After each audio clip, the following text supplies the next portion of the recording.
Alright folks, we're on the last question here. One thing to mention real quick is I believe I gave you the wrong lower and upper bound for problem number 2. Well, I gave you the right numbers, but I just mixed up which ones have lower and upper bound. So real quick, check number 2. Make sure you have 0.814 as your lower bound and 18.99 as your upper bound. I just mixed the two terms. Alright, so part 3. Test an appropriate hypothesis test. Alright, so I actually went ahead and wrote down the sentence that we're going to use to actually start this out. Since we already did our assumptions and conditions on the front, we can actually just go and get started with this. So based on our assumptions and conditions being met, we may apply the t-model to conduct a two-sample t-test. Now again, t-model because both of our samples are less than 30, and we have two samples, so we want to run a two-sample hypothesis test using the t-model. You can probably figure out where we're going to go for this. So let's go to stat, and we're going to go to tests, and we're going to look for the appropriate one.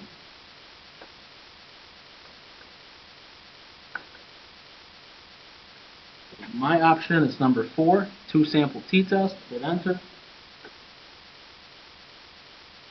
Just like the two-sample t-interval, it asks you if you would like to input data or statistics. Since we already did the list, let's just stick with data, L1, L2. Now this is where you have to kind of keep in mind what is the alternative hypothesis that we're testing. So before we can actually calculate this, we need to state the null hypothesis and the alternative hypothesis. So null hypothesis, just like for two-sample proportions, is that both the proportions are equal. In this case, both samples have the same mean. So the null hypothesis in this case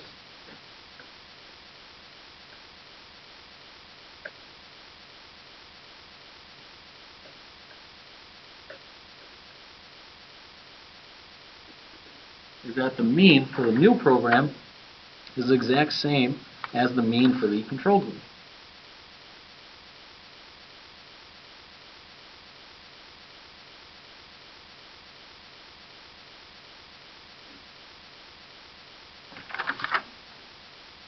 The alternative hypothesis, what we were testing to see, was did this new program actually help the scores? So our alternative is going to be, is the new program higher than the control group? Is the mean higher than the control group?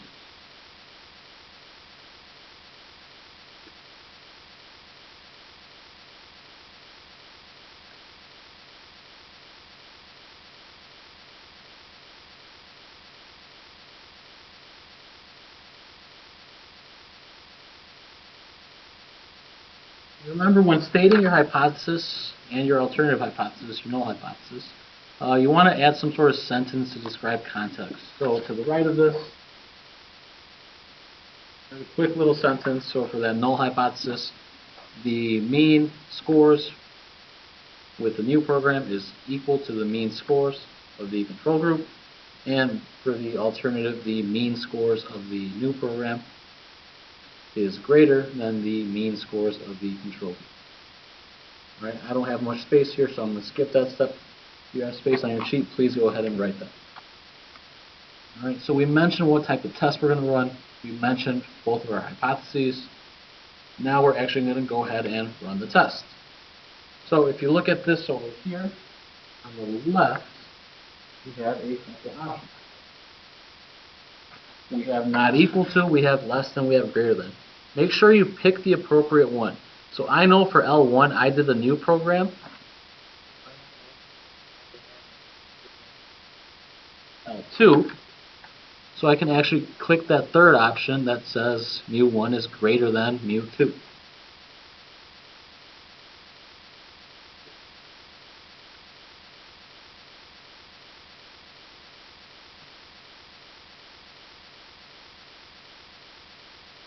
Again, we're not going to be doing pooled data, so click on no for pooled and then just calculate. Just like all of our hypothesis tests, we get some sort of p-value, and in this case, instead of getting a z-score, we get a t-score. Let's actually write those down. Let's write down our t-score of 2.2.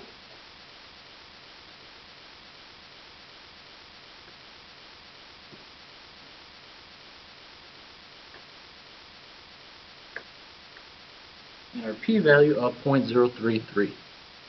And right now, you guys have worked with standard deviations well enough and z-scores to understand that 2.2, that's a little unusual, right? Anything greater than 2 standard deviations above or below the mean, it's kind of a little unusual. So 2.2 is unusual, and if you look at our p-value,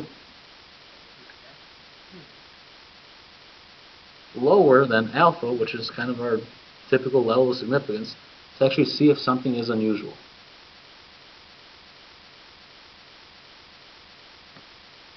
So now we have the calculator kind of do the legwork for us. Now we kind of need to interpret this. So do we have enough evidence to reject null hypothesis, or do we fail to reject it? Well, that p-value is really small, so we actually do have strong evidence. So now the wording here is very, very tricky. Right? I think on your last summatives there was a lot of people that mentioned the word except. We don't really use the word except. It's either we reject or we fail to reject. So remember, we're always talking about the null hypothesis. So in this case, that p-value being so small, we actually reject the null hypothesis. Don't cross it out, but by me saying I reject the null hypothesis, it's not the same thing as me saying I accept the alternative hypothesis. Two different things. Okay, so let me actually write this. So, based on our samples, we will reject the null hypothesis that there is no difference in reading scores between the two programs. There is strong evidence suggesting that the new program actually has better scores.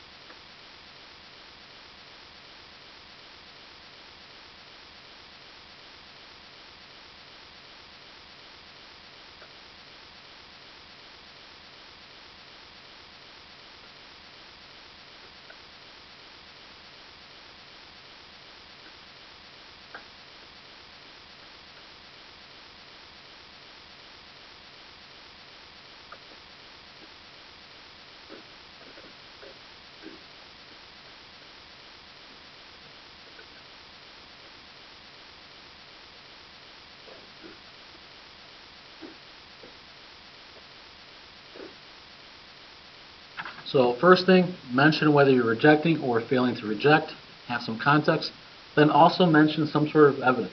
So remember that p-value of being so small, that's strong evidence to reject the null hypothesis. So here I'm going to mention the p-value.